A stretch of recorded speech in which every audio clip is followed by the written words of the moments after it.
Good morning students, कैसे हैं। मैं शारदा प्रसाद, आपका बायोलॉजी टीचर।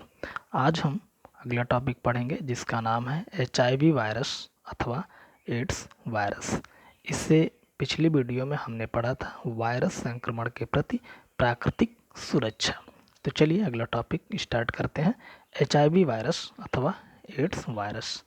तो HIV वायरस, HIV जो है वो उसका फुल नेम है ह्यूमन इम्यूनो डिफिशियंसी वायरस, अर्थात मानव प्रतिरक्षा न्यूनता वायरस, यानी कि ऐसा वायरस जो हमारी प्रतिरक्षा तंत्र को कमज़ोर कर देता है।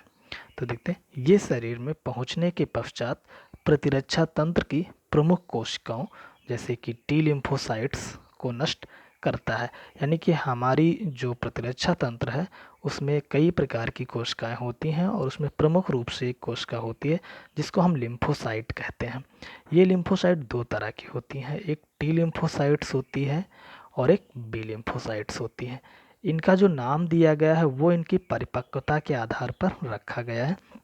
यदि लिम्फोसाइट का मैचुरेशन यानी परिपक्वता थायराइड ग्रंथि में होती है तो उसको हम टी लिम्फोसाइट कहते हैं, और यदि बोन में होती है तो उसे हम बी लिम्फोसाइट कहते हैं। तो यहाँ पे जो प्रमुख लिम्फोसाइट है वो कौन सी है, टी लिम्फोसाइट, जिससे शरीर की रोगजनक जीवाणुओं से लड़ने की क्षमता कमज़ोर हो जाती है। यानी कि जो ये वायरस है HIV वायरस, ये जब हमारे शरीर में पहुंचता है तो सीधा हमारी जो प्रतिरक्षा तंत्र है टी लिम्फोसाइट्स उस पर अटैक करता है, और जब उस पर अटैक करता है तो हमारे शरीर की जो रोगजनक क्षमता होती है वो धीरे धीरे कमज़ोर हो जाती है। इस वायरस से होने वाले रोग को एड्स का रोग कहते हैं। यानी इस वायरस से जो रोग होता है उसको क्या नाम दिया जाता है, एड्स रोग।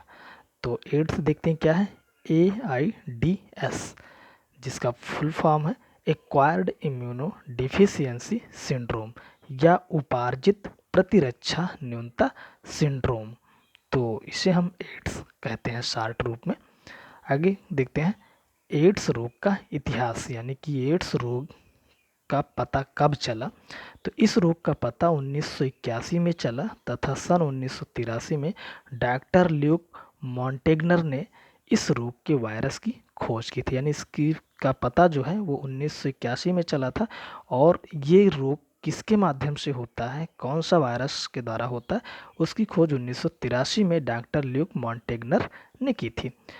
वर्ल्ड हेल्थ ऑर्गेनाइजेशन WHO की रिपोर्ट के अनुसार इस समय संसार में लगभग 2 करोड़ से ज़्यादा लोग एड्स रोग से पीड़ित हैं। HIV की संरचना, ये एक रेट्रोवायरस है। इसका genetic material single stand RNA है, इसीलिए इसको हम रेट्रोवायरस कहते हैं। तो इसकी हम संरचना देख लेते हैं, किस तरह से इसकी संरचना होती है। तो हम देखते हैं सबसे अंदर की ओर 2 सिंगल स्टैंड RNA हैं और ये इसका जेनेटिक मटेरियल है। उसके बाद यहाँ पर 2 हमने पॉइंट दिखाए हैं जो कि रिवर्स ट्रांसक्रिप्टेज एंजाइम है। इस एंजाइम की मदद से जो RNA होता है वो DNA का सिंथेसिस करता है। उसके बाद यहाँ पर एक पॉइंट और हमने दिखाया है, इंटीग्रेज एंजाइम इसको नाम दिया जाता है। ये एंजाइम क्या करता है कि जो इसका जेनेटिक मटेरियल है उसको होस्ट सेल के जेनेटिक मटेरियल से जोड़ने का काम करता है। ठीक, उसके बाहर फिर यहाँ पर ये प्रोटीन के मोनोमर हैं जो मिल करके कैप्सिड का निर्माण करते हैं, और इन प्रोटीन के मोनोमर को हम क्या कहते हैं, कैप्सोमियर्स बोलते हैं।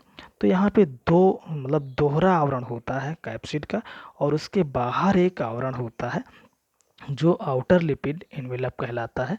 ठीक, तो ये लिपोप्रोटीन का बना होता है, और इसके बाहर कुछ यहाँ पे स्पाइक लाइक यानी रॉड लाइक संरचना है, नोड नुमा, जो लगभग एक वायरस पर 80 से 85 के बीच तक होती हैं, और ये ग्लाइकोप्रोटीन से मिलकर बनी होती हैं, और इसी के माध्यम से ये वायरस जो होता है होस्ट सेल से चिपकता है। अगला है HIV की रोग जनकता। HIV हमारे प्रतिरक्षा तंत्र की T4 लिम्फोसाइट को टारगेट करती है। यानी कि जो वायरस होता है हमारी प्रतिरक्षा तंत्र की T4 लिम्फोसाइट को ही टारगेट करता है, और इन कोशिकाओं की सतह से चिपक जाती हैं तथा फाइगोसाइटोसिस द्वारा अंदर प्रवेश करते हैं। सबसे पहले जो HIV वायरस है वो T4 लिम्फोसाइट कणिकाओं की सतह से चिपक जाती हैं और उसके बाद फाइगोसाइटोसिस प्रोसेस होती है जिसके द्वारा ये अंदर प्रवेश कर जाती हैं। कोशिका में प्रवेश करने के बाद इसका बाह्य आवरण तथा प्रोटीन खोल का अपघटन हो जाता है। रिवर्स ट्रांसक्रिप्टेज एंजाइम के द्वारा सिंगल स्टैंड आरएनए डीएनए का निर्माण करता है। यह डीएनए पोषक कोशिका के डीएनए से जुड़कर आरएनए की अनेक प्रतिलिपि बनाता है जिससे नए वायरस कण बनते हैं और ये नए वायरस कण फिर अगली कणिका या कोशिका को क्षतिग्रस्त करते हैं। तो यहाँ पे डायग्राम दिया गया है, उसके माध्यम से समझते हैं।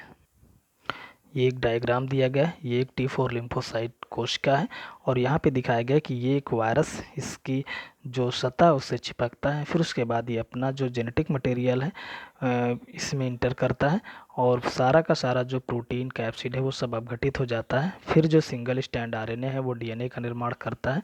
डीएनए जो है फिर से कई आरएनए मतलब कि इसके जो होस्ट सेल का डीएनए है उससे जुड़ जाता है और जुड़ करके फिर आरएनए की कई प्रतिलिपियां तैयार करता है और ये आरएनए की प्रतिलिपियां फिर कैप्सिड आवरण से कवर्ड हो जाती हैं और इस तरह से नए वायरस की संततियों का निर्माण होता है।